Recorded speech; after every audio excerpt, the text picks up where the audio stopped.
election night was really something. Now that you've mentioned wait.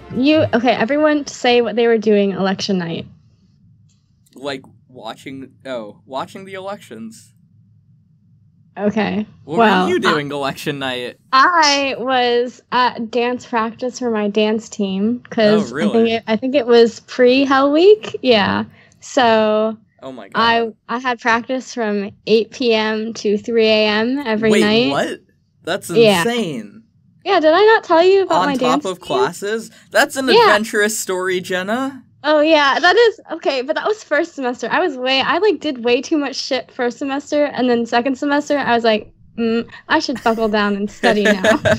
But somehow I came out with okay grades first semester too. But anyways, yeah, so I did this dance team, and it was like a normal practice schedule for the first, 10 weeks or so. It was like Tuesday, Thursday, 8 to 10. We just like practice and like audition and blah. It was all for a competition through CASA, which is the Korean American Student Association. And all of the CASA organizations in California have dance, well, not all of them, but a lot of them have dance teams. And we compete at the CASA dance competition in like November. So, and it's a first semester freshman year thing only. So I knew this was like the one time I would ever have this opportunity. Which is pretty cool because, like, I don't know, sophomores and stuff who come next year can't do it. It's just like only first semester freshmen. But then we had this thing called pre-Hell Week, and like I had heard about it. I was like, oh yeah, like that sounds, intense. But I was like, they must be pulling our leg. Like it can't be that bad. And I had even saw on the contract we had to sign to be on the dance team. It was like, yes, and like in small print there is this Hell Week and blah. It was like really playing it down though. They were like, yeah, it's just like extra practices that we need you to be available for. And it really didn't sound like a big deal. But then as we were getting aside from the fact that it was called Hell Week, or yeah, okay, yeah, no, that's fine, right? Hell Week. When you're training to be to be a child, you also have Hell Week, When you're a little kid, when you want to be a teacher, Hell Week's so normal, right? That's just every good thing in the world has that. That's a great thing to have. I mean, to be fair, you know who actually has Hell Week, Jenna? Aside from apparently your dance team, the Navy SEALs. Was that not enough of a tip-off? I mean, most dance teams have a Hell Week, or hip-hop dance teams. Mm-hmm. Anyways, so I was like talking to my big, who is like, I don't know if you know about like the Big Little system. No.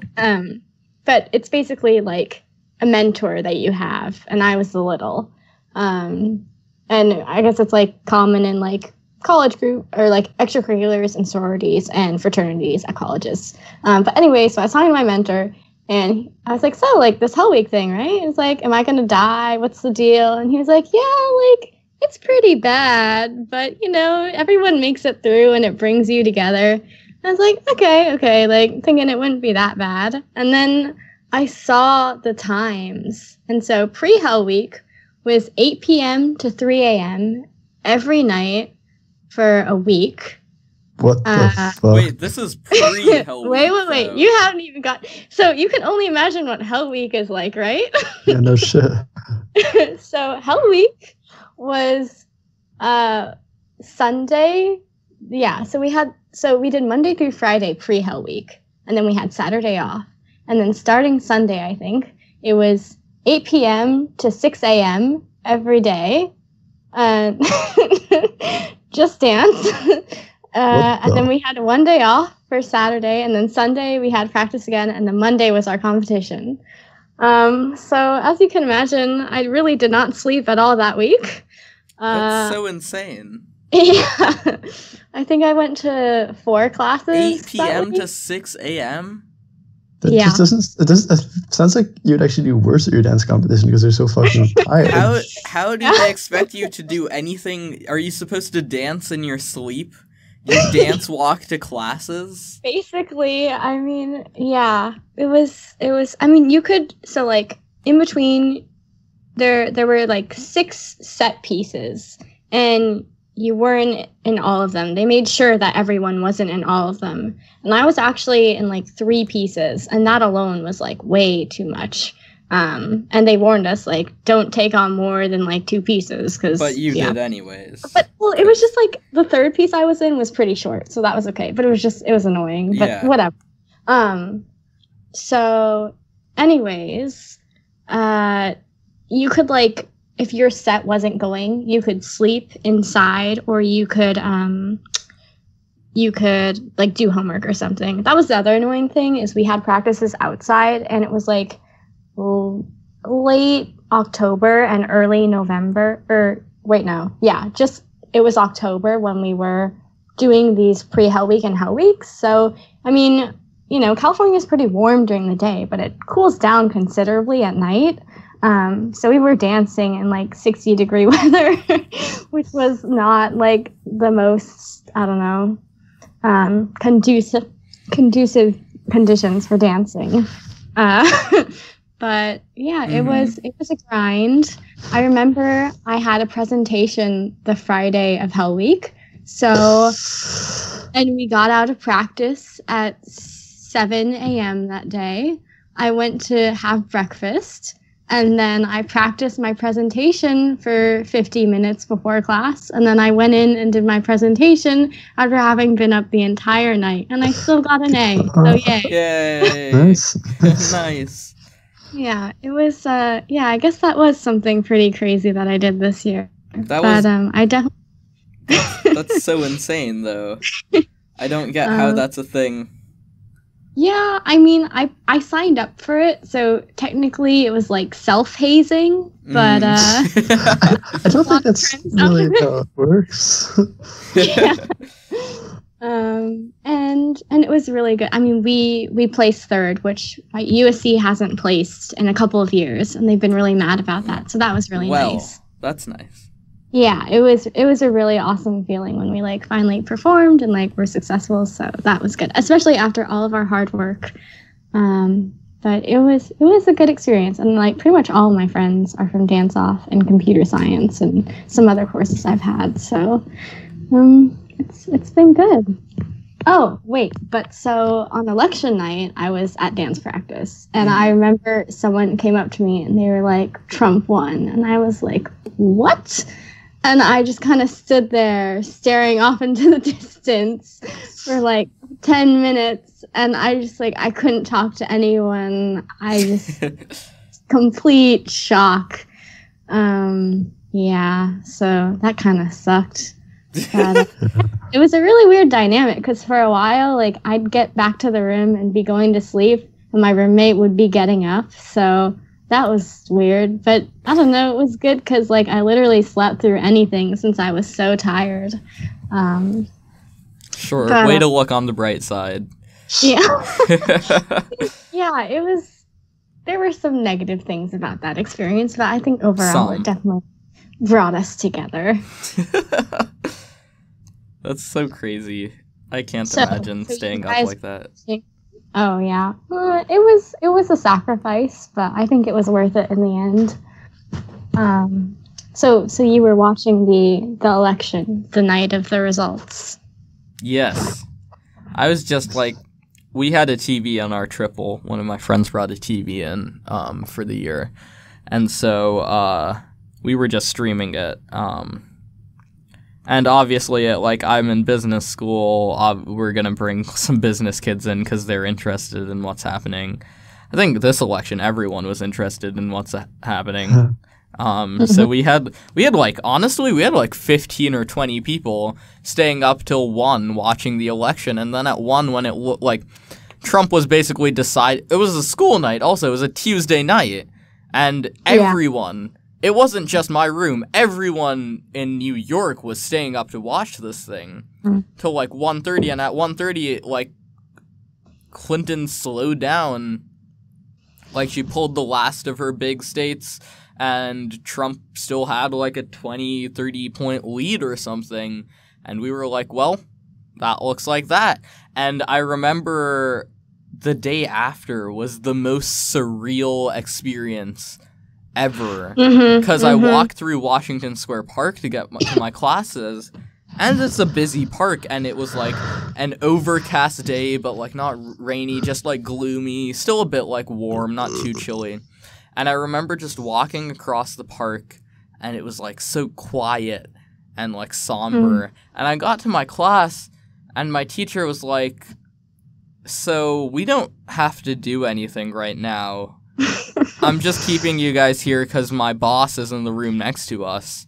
And so we just sat around in a classroom for an hour and a half talking about the election or saying nothing.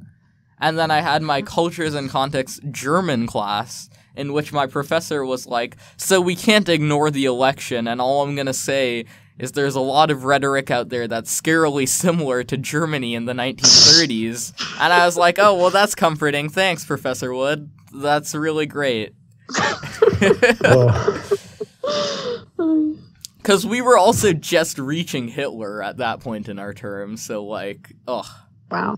Obviously comparisons were being made in that class. The parallels. Anyways, here we are now, all still alive, not somehow. So, I haven't been deported yet, even though I'm a citizen of the US. Thank goodness. Oh my god, that leads me to this is an inappropriate transition, but I'll make it anyways. Speaking of being deported, I was once confused for being Mexican. Very random. And highly racist. I'm speaking from the context of the election, thank you. Yeah, I went to this Mexican store, like a Mexican grocery store in New York, with some of my friends, and it was like a store deli place, so they had sandwiches, so I got a sandwich, like they're called, like, tortas, I think, like, Mexican sandwich. So I got a sandwich and some other groceries, and the girl who was checking me out started talking to me, and she was like, "Oh, blah, blah, blah," like, whatever, cashier formalities. And then she also started, like, after she checked me out, she kept talking to me. And she eventually asked me, like, she was like, "So do you speak any languages?" And I was like, "I speak Thummer," which is the language I speak, which is South Indian. And she was like, "Oh, where's that? Where are you from?" And I was like, I was born in Seattle, but my parents are from India. And she just got, like, this mildly disappointed look on her face. And then was like, "Okay, have a nice day." And then that was that. Really? That was funny. It was something. Maybe because I know your name But even apparently I'm ethnically ambiguous, because one of the girls I rock climbed with for 4 years thought I was black, and 4 years into my friendship with this girl, in the middle of a conversation while we were at the gym, I said something and she was like, "Wait, I thought you were black." And I was like, "What?" Like, what? Does she know your name? I mean, come on. After 4 years, how do you not know someone's ethnicity? Yeah, and, like, your name is a super big tip-off. Oh, yeah, for sure. But whatever. Here I am now. I don't really talk to her anymore. Cecilia, if you're out there, I'm sorry. It's not a big deal. Yeah, Cecilia. Oh, shit. That's one of the two people I know of your friends. Wait, how do you know Cecilia? She was in my church youth group. Wait, Cecilia... Cutting this out, we can't put her name on the air. Hell yeah, Cecilia. Yeah, she thought I was black. That's really That's so insane. This story is no longer going on the air now. I can't call out Cecilia and have this, like, in my back pocket and come back to haunt me years later. when I'm directing the Fast and the Furious 13. And Cecilia comes running up. He presses. He said I called him black. I have a story for you guys. Aw, there it goes. No longer directing Furious 13. But serious. Yeah? What? What would the Fast and the Furious 13 be called? Because they're called like the Fast and the Furious X, you know. It would be F1, F3, and people would call it Fife. Wow, that's creative. Oh my god. There's just way too many of those. It boggles my mind. Was it the visuals that he liked? No. He thinks the storytelling is really good. Ratatouille is the story of a minority artist making it big.